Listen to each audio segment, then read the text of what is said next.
Hey guys, it's Nick, and thanks for tuning into Long Island Wargaming. This is going to be a battle report, some Skaven versus some Bretonnia, and this is actually a game that's in my backlog. I just finally got to doing it, and it's a game you've probably already seen because this is actually a game between me and Anthony from the Sustainable Center a week before we go away to Crossroads.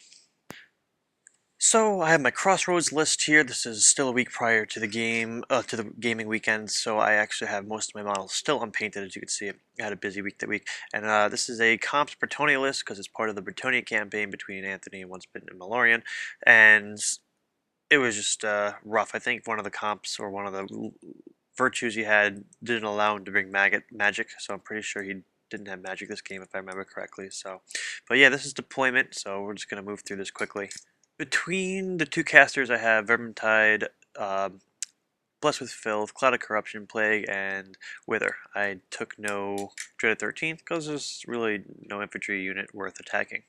So the Bretonians will pray. I will go turn 1, and I also have my scouts, which will probably go towards either that hero or the Pistoliers or the building. They're going to maybe try to take down those trebuchets, but the hero had the virtue of something or another. He just couldn't run, or he couldn't get killed, or he had to like fight around in combat. I could have been stupid and cheesy and tried to like poison him with my gutter runners, but I decided to give Anthony a shot at maybe trying to get a virtue out of this game. And here's just another shot of the battlefield. Obviously, I've got tons more guys than he does, so the Helping Abomination all the way to the right is going to deal with one of the unpainted knight unit, which actually has the flaming banner, unfortunately. So turn 1, the Doom Wheel goes up really, really far, which is nice. I, without thinking, had moved that Rat Dart way too close to the Doom Wheel, which technically he should zap them.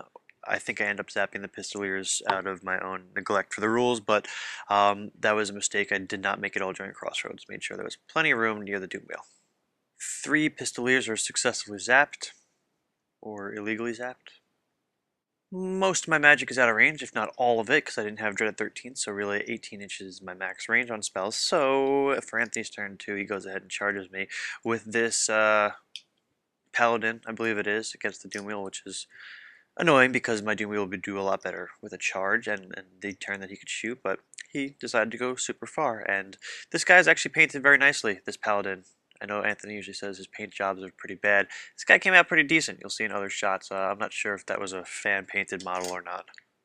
Here is the rest of his movement. Those different night buses are marching up. The Pistoliers get in the way of the Helping Abomination, so if I do go ahead and hit him, I redirect. There's no way for me to go directly into the Knights this turn, the unit that's hiding behind the deployment line. So there's that big horde of infantry marching next to that little mausoleum thing, and some Pistoliers move up next to the Plague Monks. The bowmen shoot at a rat dart, and the rat dart turns and flees. I'm not quite sure, but these rat darts decide to flee too. Looks like a whole chunk of slaves went missing. I'm going to go ahead and assume that it was a trebuchet. Unit of 50, so you need to kill 12 and a half to get a panic test, and only 11 died here, so that was nice. The Doom Wheel ends up holding, which is nice. I thought I was going to take some damage, but I didn't, so it was a little bit of a grind and some random attacks from the rats on the wheel, but for the most part they suck. So this looks like Skaven Turn 2, the Plague Monks restrain. The engineer leaves the unit so he can redirect, be a speed bump, and or shoot the Doom Rocket, the Cheese Rocket. The Helping Abomination goes ahead and charges the Pistoliers, as does the Giant Rats, so I'm assured I will kill them. But yeah, that's it for movement, really. Oh yeah, these guys need like a 6 to get at a building. Instead of shooting with my poison and whatnot, I decided to charge in and just kind of hit the trebuchet, overrun into the next trebuchet. But I rolled less than a 6, so these guys suck. So I think this is the character bus that the magic card is sitting next to. I think I go ahead and wither them or plague them, one of the kind, and then I go ahead and doom rocket them, so they end up, frying down to a couple guys left. The warp fire thrower, instead of shooting at the character bus, which would have been nice because if I hit the unit I would have hit the front of them, done strength 5 dethrune. Instead he runs in a random direction and just blows up large template strength 5 everywhere, so the Grey Seer and the BSB and a whole bunch of Plague Monks take a hit, which sucks. But at the end of the day, who cares? Because there's only two Knights of the Realm left. The characters are just chilling there by themselves. And these guys just keep fighting. It looks like the Paladin has taken one wound. And it looks like I clear off the Pistoliers to the right, as expected. And it looks like this is the end of my turn. This unit's going on in for the Bretonnia Turn, so they're probably going to try to focus fire the Plague Furnace, if I would have guessed. So these guys go ahead and go into the Slaves, which is an iffy move, but I guess it makes them less vulnerable to some magic, not all of it, and it would make you not vulnerable to shooting, but since it's Slaves and the Engineer's no longer in there, I could shoot into that combat, which will be nice. And there's a horde of men-at-arms just chugging along. Looks like a bunch of monks die in combat. 5 wounds are done to the Plague Furnace, but it doesn't die outright, which is pretty awesome. I do a couple wounds to the knights themselves, but I don't think it's from the Plague Monks. I think it's probably just from the D6 toughness test or something. I don't think the guys did very well themselves. Despite lances and the charge and the flaming banner, the Helping Abomination does not get killed outright. He does somehow decide to fail his stubborn test on Leadership 8 and turn and run. But he doesn't get caught, which is pretty funny.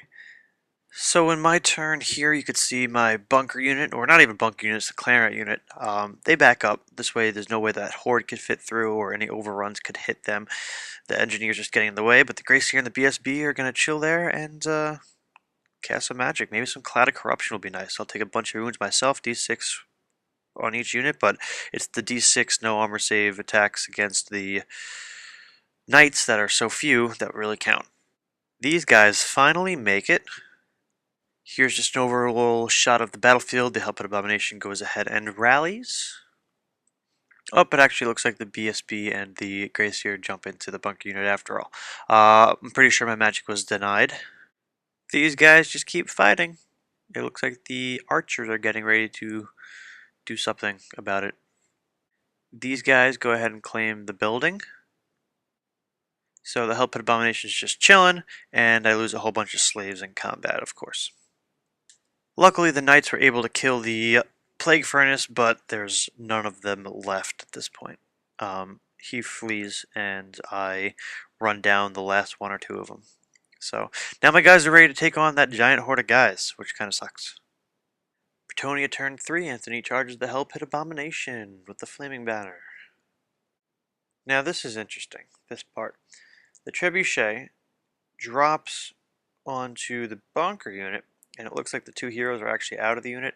They're not. The 2 heroes are the only things that are left, which could have actually won the game from at this point. If he was able to get my leader and the BSB to panic and run up the battlefield and scurry away, that would have been great. But Leadership 7 with a reroll, I stayed. But still, he knocked out my whole bunker unit. That was pretty scary. Direct hit from a Trebuchet, not fun. Not sure I remember what happened here, but the Helping Abomination either runs off the battlefield or breaks or is dead, but either way, we got knights coming for my slaves. And this poor guy finally dies. So my turn 4, the monks go into the, now in bus formation. We didn't re-rank them to face sideways because that would have taken forever, but they're now in combat with the men-at-arms. I go ahead and charge into these guys, the archers. I go ahead and plague these guys, so it's a toughness test, so statistics would say he'd lose at least half, and he loses slightly more than half, which is wonderful. Plague hops, so I actually throw it into this unit, so I'm going to lose a bunch of slaves, and he'll probably take a wound or two on some of the heroes and the remaining knights that are chilling in there. And then the MVP comes in shooting the lightning cannon, goes ahead and shoots into combat, because the slaves are in combat, and I can shoot into slave combat. And the lightning cannon doesn't need to kill one guy like the other cannons do. It just places a template down. So I got a nice straight template, strength 8 maybe, over all 3 of those guys, which are heroes at this point. The BSB, the general, and maybe another paladin or something. So I kill 2 out of the 3 of them. One's left, but at this point Anthony calls it. I mean, why would he stay in the game? He can't get any virtues anyway, so this is just the closeout shot. So yeah, If you watched all of this video, then that means you're either really loyal and wanted to hear what I had to say, or you didn't see Anthony's version of the game, which is probably far more funnier because he probably had nothing good to say about Skaven, or the fact that the Bretonnia suck, or the fact that the lightning cannon killed 3 heroes in 1 turn. So, but thanks for watching and checking out some TSC versus some LIWG action, and we'll see you guys in the next one.